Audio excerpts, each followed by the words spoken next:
Ndugu zangu Wanatemeke, kwa jambo ambalo lilitokea tarehe 29 Oktoba na kuendelea, Mheshimiwa Rais amelizungumzia mara kadhaa kwamba sasa ni muda wa kuijenga upya Tanzania na ni muda tena kujenga upya taifa letu na ni muda kulipenda tena taifa letu, na kila mmoja ameshuhudia kwamba kumbe Tanzania tukipachafua hatuna nyumbani kwingine. Mimi kama mkuu wa mkoa nilishuhudia kwamba kwa muda wa siku moja siku mbili tu Watanzania wa Dar es Salaam walianza kupiga kelele sana kwamba wanakabiliwa na njaa, wanakabiliwa na matatizo. Hii ilidhihirisha kwamba tuna wajibu mkubwa wa kulinda kipande cha Tanzania ambacho Mwenyezi Mungu ametujalia na kimekuwa na amani nyakati zote. Kwa ndugu zangu Wanatemeke, niendelee tena kuwaomba sana, hii mikopo ya 10% ambayo inatolewa leo, wengi mlishuhudia kwamba kama hakuna amani, mikopo hii haina maana yoyote. Unaweza kuweka vitu vyako madukani na majambazi wakaiba kwa sababu hakuna amani. Unaweza kununua bidhaa zako masokoni na majambazi wakaiba kwa sababu taifa halina amani. Unaweza pia ukawa na pesa nyingi, unatamani kwenda kutibiwa mahali popote, lakini kama taifa halina amani, hakuna ndege yoyote inayoweza kutua katika ardhi yako na kusafirisha pale unapohitaji. Kwa ndugu Wanatemeke, kwa mara ya kwanza pia nilishuhudia kwamba hata kwenda kanisani na misikitini wakati fulani tulijawa na hofu. Hii inamaanisha kama amani kitoweka, hata namna ya kumwomba Mungu inabadilika. Kwa hiyo niwaombe sana chini ya usimamizi wa mkuu wa wilaya ya Temeke kwamba kila jambo liwe ni funzo na tuijenge taifa letu kwa upendo, tujenge wilaya yetu kwa upendo, lakini tuweke malengo ya kukua zaidi katika taifa letu ili taifa letu liendelee kukua kiuchumi na kisiasa, liendelee kukua kijamii, lakini pia liendelee kusonga mbele katika mambo mengine yote ili liendelee kuwa taifa huru katika kila sekta. Ndugu zangu Wanatemeke, Mheshimiwa mkuu wa wilaya amezungumza hapa kidogo kwamba anachokiona ni changamoto ya baadhi ya watu kuwa tuna uelewa kuhusu masuala ya kiuchumi. Ndugu zangu Wanatemeke, hata mimi mkuu wa mkoa, kwa bahati mbaya sana, wale waliobahatika kunifahamu kwa ukaribu, kwanza huwa sipendi sana tusifasifa tu kidogo kwa sababu tu mimi ni kiongozi mkuu wa mkoa. Watu wanasema mkuu wa mkoa wewe ndio unafaa, wewe baki hapa. Sihitaji hizo sauti. Mimi nahitaji Mwanatemeke naye muona mwaka 2020 awe kihadhi tofauti na Mwanatemeke naye kuja kumuona mwaka 2026. Na muwezi kuja kuendelea hata kidogo kama tusipozitambua na kuzingamua fursa zinazowekwa na serikali. Tukiambiwa amka saa 11 katafute uchumi, usione unaonewa. Ukiambiwa bwana hebu jinyime kidogo kwa starehe hii ili utunze fedha zako ukue kiuchumi, usione unaonewa. Ukiambiwa bwana basi toka hako kaela kako kidogo, punguza kidogo, changia pato la taifa lako, lipa kodi, usione unaonewa. Leo hapa kuna watu hata takataka za shilingi 1000 kwa mwezi, 2000 kwa mwezi alizozalisha mwenyewe bado anahangaika na kwa. Nawapongeza sana Temeke leo kwa ukabidhi hundi yenye thamani ya bilioni 7,517,146. Fedha hizi ni 10% kama ambavyo amezungumza mstahiki meya. Ni mchanganyiko wa zile 100 za watu waliokubali kulipa kodi, zinakuja kwenye 10% ili mama, baba, kijana asiye na uwezo, mwenye maono ya kibiashara upate mkopo wa 10%.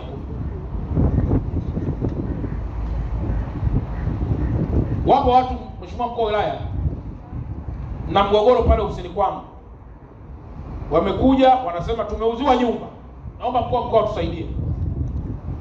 Ukiuliza yeye kwa nini, anasema nilichukua mkopo. Kwa bahati mbaya mume wangu alikuwa anaumwa. Kwa bahati mbaya miaka 6 kujarejesha.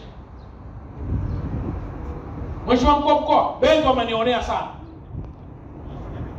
Katika mazingira haya hujaonewa na benki. Nenda kalipe mkopo wa watu. Unapochukua mkopo uliulizwa, una dhamana? Ndio. Nini? Nyumba. Masharti yote yalizingatiwa? Ndio. Rejesha mkopo wa watu. Usipojenga nidhamu ya kurejesha marejesho, wataiuza nyumba. Na mwisho watakuuza wewe. Wewe namna kukuuza ni kukamata na kupeleka wapi? Jela. Sasa kama umekopa kwa wema, wamekusaidia kwenye tatizo ulilokuwa nalo, why not usilipe mkopo wa watu? Kwa Mheshimiwa Mkuu wa Wilaya, nitoe rai kwa wale wote mnaochukua mikopo, hakikisheni mikopo hii inalipika. Rejesheni mikopo hii kwa kubuni biashara ambazo zina uhalisia. Usiporejesha mikopo ukaanza kutoroka unakimbia. Na mfano mzuri hata hapa wachache mnaweza mkawepo. Kuna watu wanaweza kaniomba hela mimi. Wengine wananiomba, "Kwa samani leo tunaomba hela kidogo." Ukitaka kumtumia, samani hiyo nadaiwa. Namwambia ipo nayo daiwa, anasema hii, narusha kule kule. Na hapa mpo wewe. Hapa mnasongesha, mnakopa wenyewe. Mnanunua gesi iliyokata, tena wageni wako wamekuja, baba mkwe amekuja. Gesi imekata, kuaibika kwa baba mkwe, umesongesha, umepata mkopo online. Mkopo umekuokoa na aibu. Sasa lipa. Hapana. Hiyo line usiniwekee. Nitumie huku kuna deni lipa. Ili uweze kukopesheka. Jengeni nidhamu ya kulipa madeni ili muweze kuaminika na sura yako iendelee kuwa na tabasamu nyakati zote. Mikopo hii inayotolewa na halmashauri ya Temeke ni mikopo kwa mujibu wa sheria. Mheshimiwa Rais, moja maelekezo yake ndani ya siku 100 ilikuwa ni kuhakikisha tunaendeleza pia mikopo hii. Lakini vijana, nadhani mnafahamu kwamba Mheshimiwa Rais ametenga bilioni 200 ambayo itaratibiwa na kusimamiwa na Wizara ya Vijana ili vijana muweze kupata mikopo. Sasa leo kijana mwenzangu anamaliza chuo kikuu, anapomaliza tu cha kwanza ni malalamiko kwamba hakuna ajira. Sasa kama hakuna ajira, wewe kama msomi wa chuo kikuu, pendekezo lako ni nini? Kwa ndugu zangu wazazi, akina brother, akina kaka wa Temeke, tusichukue mambo kirahisi. Kila jambo lina ugumu wake. Wazungu wanasema we must embrace the pain as fuel. Lazima tupate maumivu fulani tunapoyasaka maisha, kwa sababu ndani ya maumivu kumebebwa mafuta yanayokusafirisha kutoka hatua moja kwenda hatua nyingine. Hata madiwani hawa wanajua, leo wamekuwa madiwani, lakini moto hawatausahau. Moto hawatausahau. Kila mmoja na historia yake hapa, kila mmoja. Nitakushangaa wewe diwani leo ukianza kuweka zile dukuduku kwenye moyo wako na kuanza kuwashughulikia watu ambao walikubeza. Nitakushangaa, kwa sababu ile iliyokuwepo wakati huo, that was the real politics.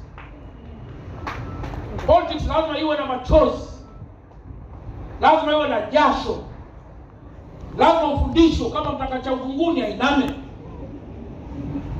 Unakwenda kwa mjumbe, anakuambia mjumbe unatoa chaji. Unamwangalia mara mbili hapo unasema ila huyu. Leo msamehe kwa sababu umeshakuwa diwani. Tena wewe umekuwa diwani. Wakati mwingine alikutana na wajumbe zaidi na hajawa diwani. Si kama unaelewa ndugu yangu?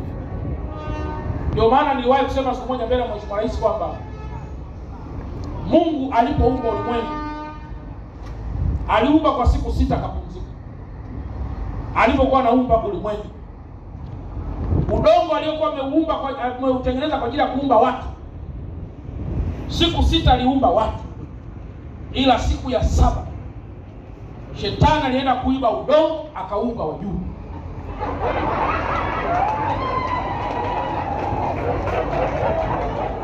Kwa mjumbe ni mfano.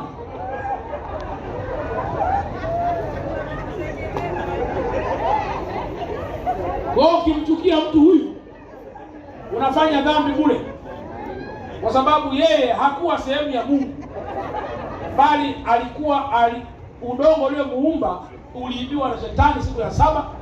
Jumatatu Mungu afika akakuta haupo, akaanza upya, akadhani umepotea, kumbe wameshaumbwa watu wenye mfano wa wajumbe.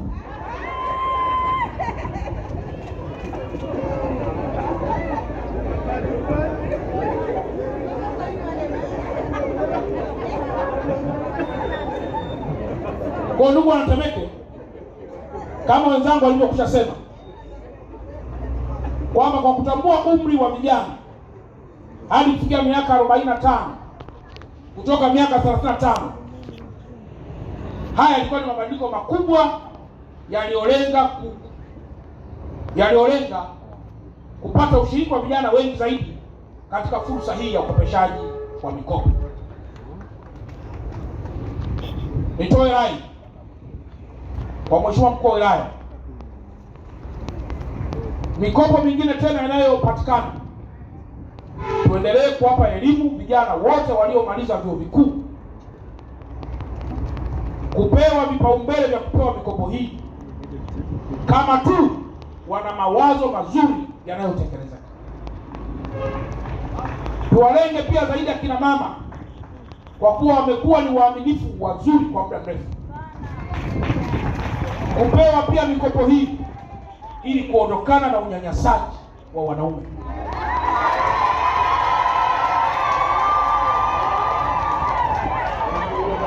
Huu ni ukweli usiopingika kwamba mwanamke akisimama vizuri kiuchumi, mara nyingi husimamisha familia katika viwango, na mwanamke akisimama vizuri katika uchumi, mara nyingi hufanya vitu vya maana. Siwasemi wanaume kwamba hawawezi ama hatuwezi, tunaweza, lakini Mungu ametuumbia vipaji tofauti.